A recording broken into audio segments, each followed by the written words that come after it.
Protests have been banned in Bahrain as the military tries to wrest back control of the country's capital. It follows a violent crackdown on anti-government demonstrations overnight. Human rights workers say 5 people were killed when hundreds of heavily armed riot police fired shotguns, tear gas and grenades at pro-democracy protesters who were camped in the centre of Manama. Hospitals have been inundated with the wounded and the dying. It is the latest in a wave of protests spreading across the Middle East and North Africa. A warning, this report from our international editor Lindsay Hilson contains images you may find disturbing. Their plan was to recreate Cairo's Tahrir Square at the Pearl Roundabout in Manama. But the security forces moved against them in the early hours.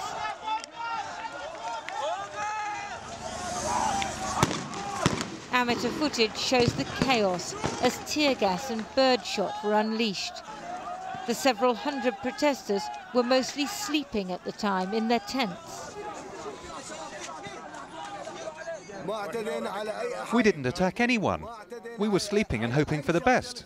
We didn't expect the police to attack us so late at night. It was so sudden. Bahrain television showed the official version of events. The voiceover says the police gave warnings and used minimum force. He talks of casualties amongst the police, not the protesters. But the scene at the hospital a short while later shows the anger and desperation of the demonstrators. They say that doctors were initially prevented from treating the injured and that scores of people are missing, feared dead.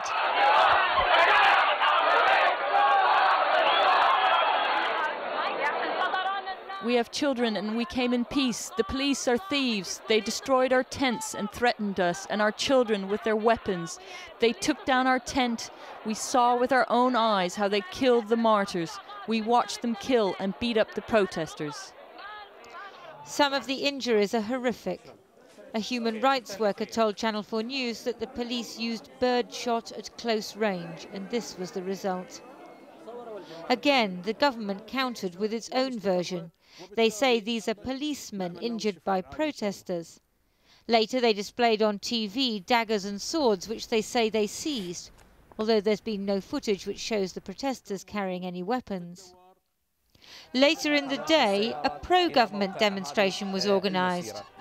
Undoubtedly, some Bahraini citizens do support King Hamad bin Isa Al Khalifa, but the Shia majority suffer discrimination, and young people are disappointed that there's been so little political and social reform. Tanks are now on the streets of Manama, the army ready to crush any further unrest. The Central Command of the Bahrain Defence Forces announces that military forces have deployed in the capital in order to take necessary procedures to protect citizens and residents, to protect their rights and their properties from all acts of violence. This evening, Gulf foreign ministers gathered in Manama for a scheduled meeting. Each one anxious that the unrest will spread, that princes and kings will prove as vulnerable as the presidents of Tunisia and Egypt. And down the road, at the hospital, protesters kept their noisy vigil, waiting for news of the wounded and demanding the overthrow of Bahrain's ruling dynasty. Well, earlier I spoke to Mariam Al-Khawaja from the Bahrain Centre for Human Rights. She was among the protesters this morning, and I asked her what she saw when the riot police and soldiers arrived. Without any prior warning or notification, the riot police came out of their jeeps and they just started shooting at the protesters who had started gathering in the middle of the roundabout. They were shooting rubber bullets, tear gas, and bird shotgun. And the attack was very violent. People started chanting peaceful, peaceful after they started shooting, and they started retreating to the back of the roundabout away from the bridge. But the thing is, there were riot police coming from the backside as well, and they started shooting as well. And the shooting was continuous. It didn't stop.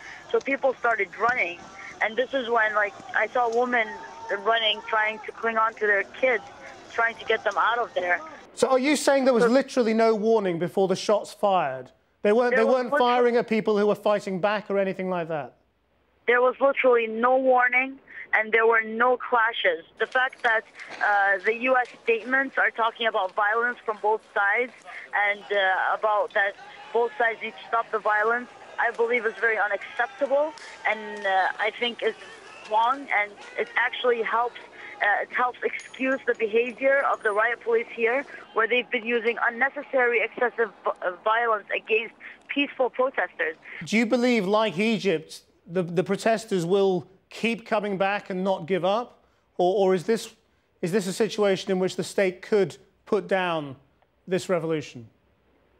Well, right now it's kind of difficult to tell.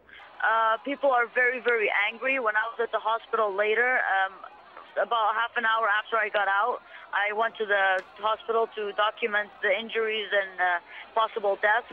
And people were screaming, people were crying.